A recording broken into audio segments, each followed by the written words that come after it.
quería agradecer obviamente a la organización, en la persona de Hermes, un amigo y de tantos otros que veo hoy aquí.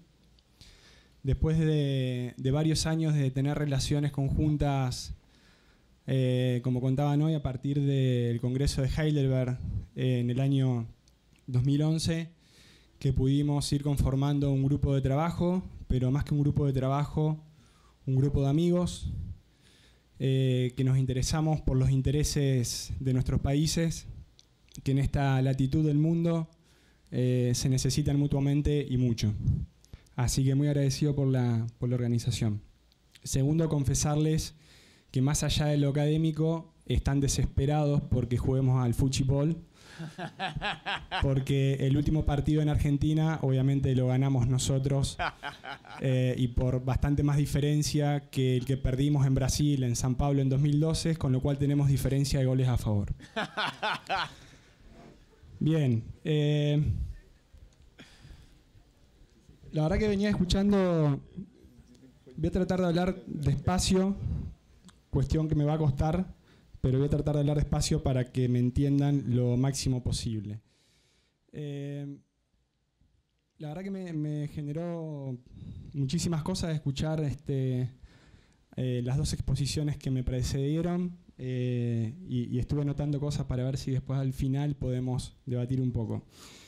Voy a empezar un poco con mi tema, que va a tratar de una interrelación de los precedentes dentro de lo que es el sistema interamericano de derechos humanos y contando específicamente un caso argentino muy reciente, muy resonante, a partir del fallo Fontevecchia de la Corte Interamericana, que fue precisamente el fallo que mencionó hoy el profesor Eduardo Teiza al final de su exposición.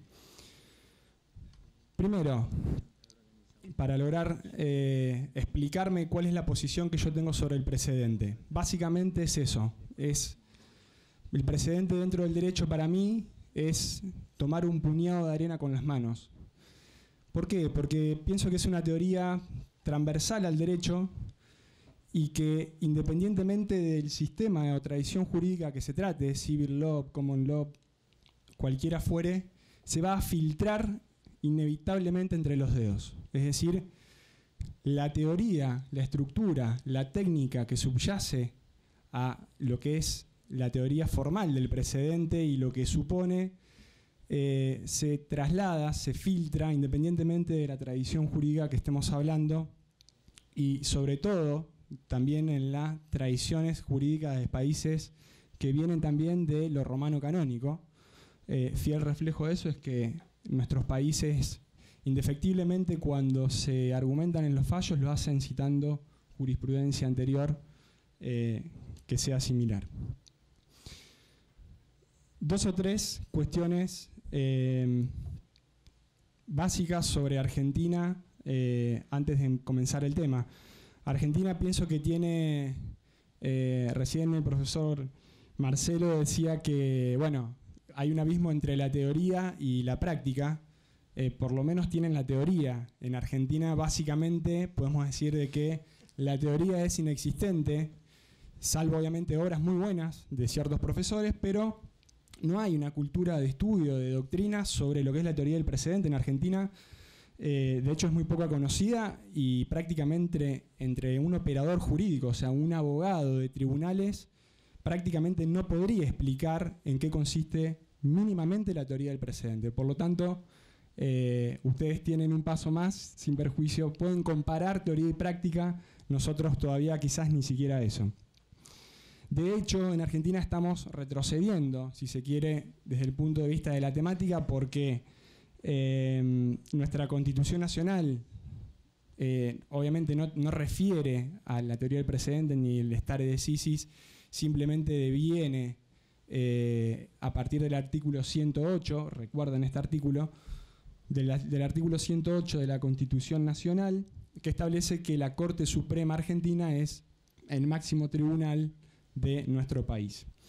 Y una de las pocas herramientas que teníamos que aplicaba la teoría del precedente de alguna manera eran los fallos plenarios que fueron derogados por ley en el año 2013, sin mucha explicación. Y en la reforma judicial más importante, la reforma normativa más importante que tuvimos el último tiempo, que fue el nuevo Código Civil y Comercial, unificó el Código Civil con el Código Comercial, que fue todo un hito, todo un paradigma después de décadas de regir el código originario que tuvo Argentina.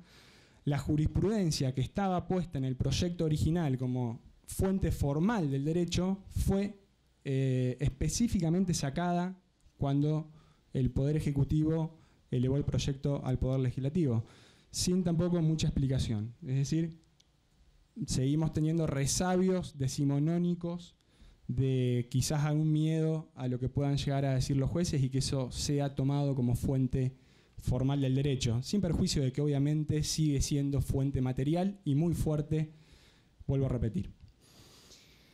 La jurisprudencia de la Corte de Argentina en materia de precedentes también es casi caótica. Desde el punto de vista del efecto vertical, ha tenido sus vaivenes. En definitiva, el último fallo, que es del año 86, termina diciendo que los jueces no tienen obligación de seguir lo que dice la Corte, pero tienen el deber de resguardar, en definitiva, lo que dice la Corte. O sea, por un lado les dice no es obligatorio, pero tienen el deber. Saquen sus propias conclusiones. Bien, ¿de qué trataba el fallo Fontevecchia, del cual les quiero hablar hoy, que fue dictado por la Corte Interamericana en el año 2011?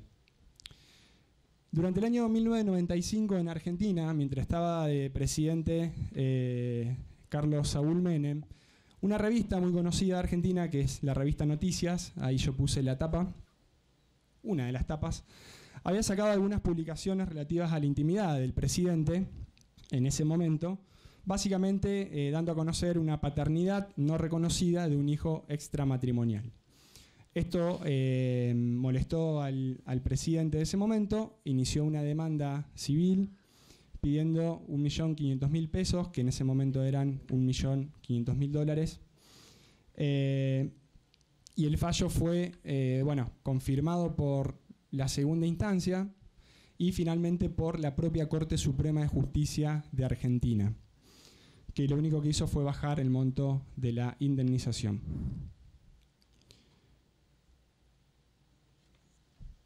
Ese fallo, y a partir de ese fallo de la propia Corte de Argentina, dio lugar luego al fallo de la Corte Interamericana Fontevecchia, donde la Corte condenó al Estado argentino diciendo que había violado el derecho a la libertad de expresión, reconocido en su artículo 13, en contra de los señores Jorge Fontevecchia y Héctor D'Amico, que habían sido los periodistas que habían publicado esas cuestiones en esa revista. Y además dispuso, y acá empieza el kit de la cuestión, lo importante, dispuso que el Estado debe dejar sin efecto la condena civil impuesta a Fontevecchia y a D'Amico, así como todas sus consecuencias, dentro de los términos del artículo 105. ¿Qué decía el párrafo 105 de la propia sentencia de la Corte Interamericana? El Estado debe dejar sin efecto dichas sentencias en todos sus extremos, incluyendo los alcances que éstas tengan respecto de terceros. Es decir, hubo un fallo de la Corte Argentina que condenó a unos periodistas por ciertas publicaciones y un fallo de la Corte Interamericana diciendo, señores argentinos, con ese fallo de la Corte de la Nación están violando la Convención Americana de Derechos Humanos. Dejen sin efecto esas sentencias.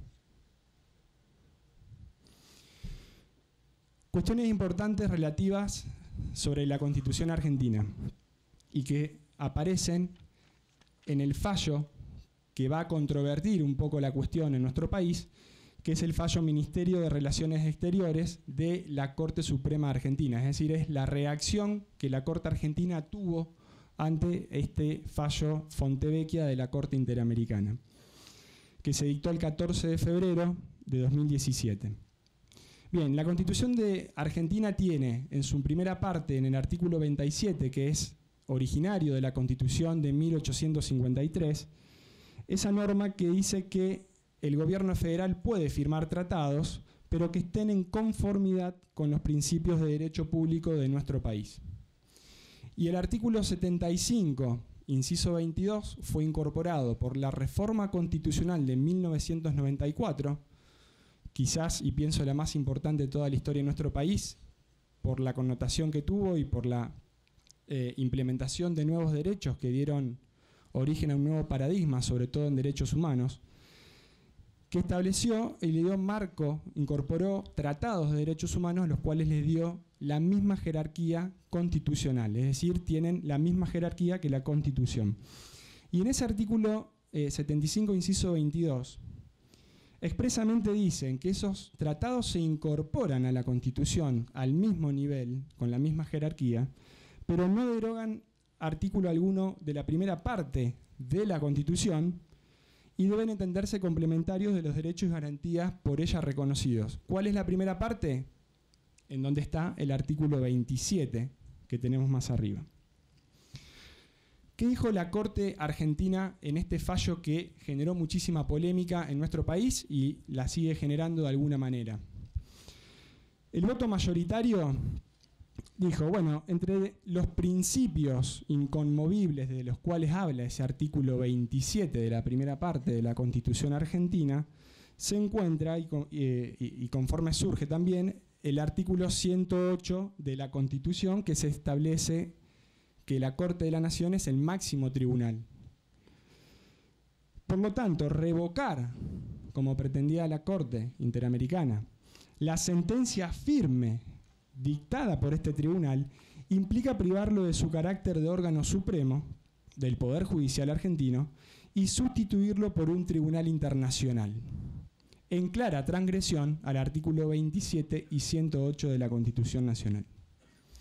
El otro fallo que sigue la misma línea, pero con fundamentos propios, fue el del doctor Rosati, que también estableció, dándole preeminencia a ese artículo 27, esas cuestiones de derecho público propias de nuestro país. Y en definitiva, dice, se sustenta esta cuestión con el carácter inalterable de sus pronunciamientos regulares, firmes y pasados en autoridad de cosa juzgada, no siendo posible dejarlos sin efecto, lo cual supone revocarlos, que es el sentido que le da el diccionario de la Real Academia Española. Es decir, dice, señores, si ustedes me piden que dejemos sin efecto, me están pidiendo que revoque un fallo del máximo tribunal de Argentina que ya pasó en autoridad de cosa juzgada.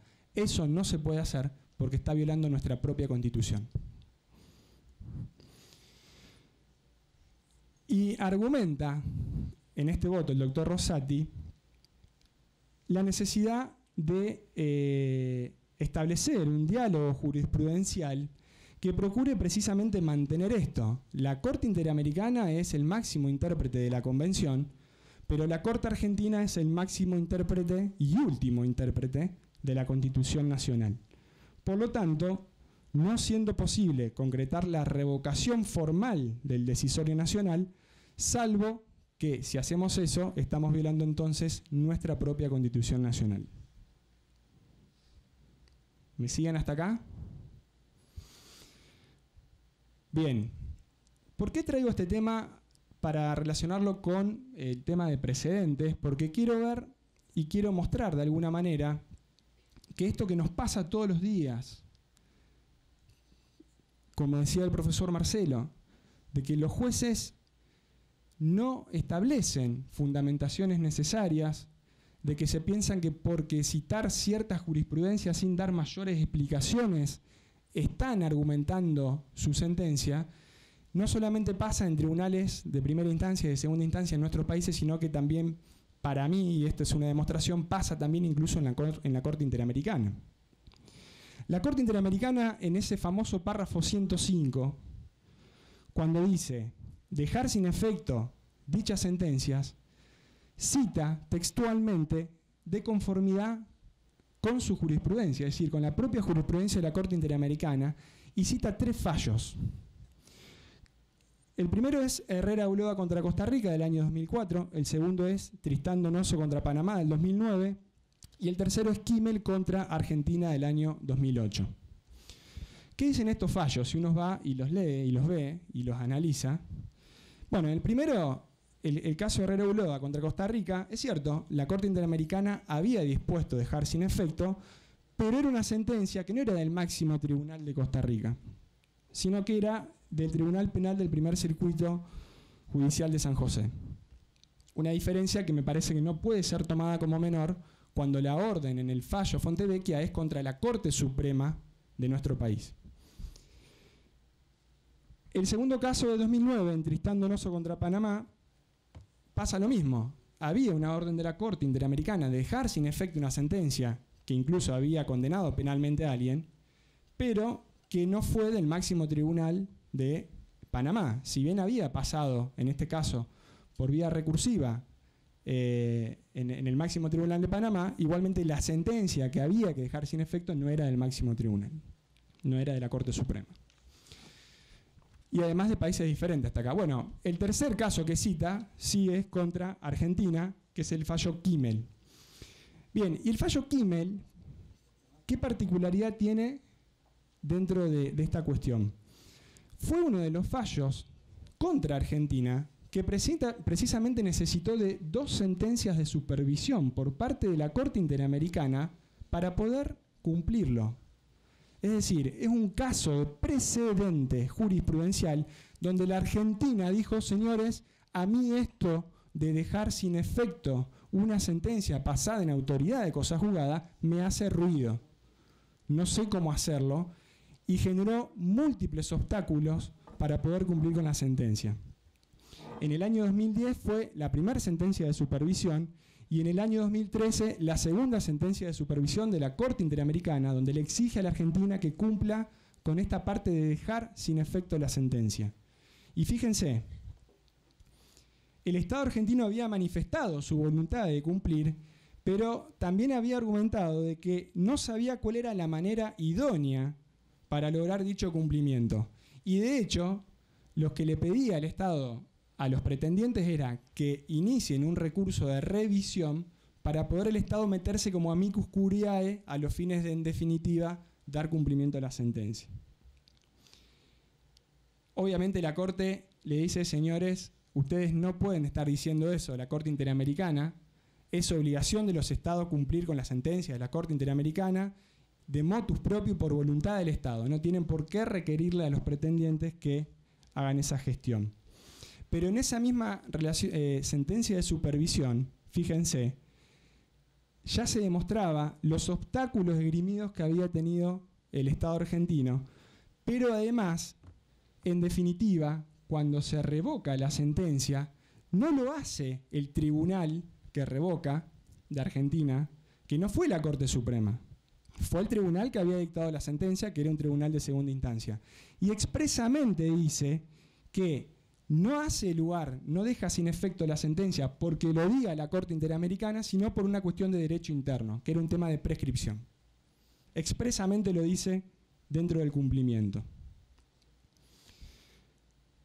Rápidamente, algunas cuestiones relacionadas con fallos argentinos. Es decir, hasta acá, fíjense, en el propio fallo Fontevecchia, la propia Corte Interamericana cita 3 fallos de los cuales por lo menos hay inconsistencia desde el punto de vista de tomar las particularidades fácticas de cada uno de esos casos en relación a lo que se estaba resolviendo. Argentina además tenía ciertos antecedentes bastante graves, si se quiere, o serios, muy fundamentados, de por qué este tipo de cuestiones no se pueden cumplir y por qué van en contra del derecho interno argentino, es decir, por qué van en contra del derecho público esencial de nuestro país.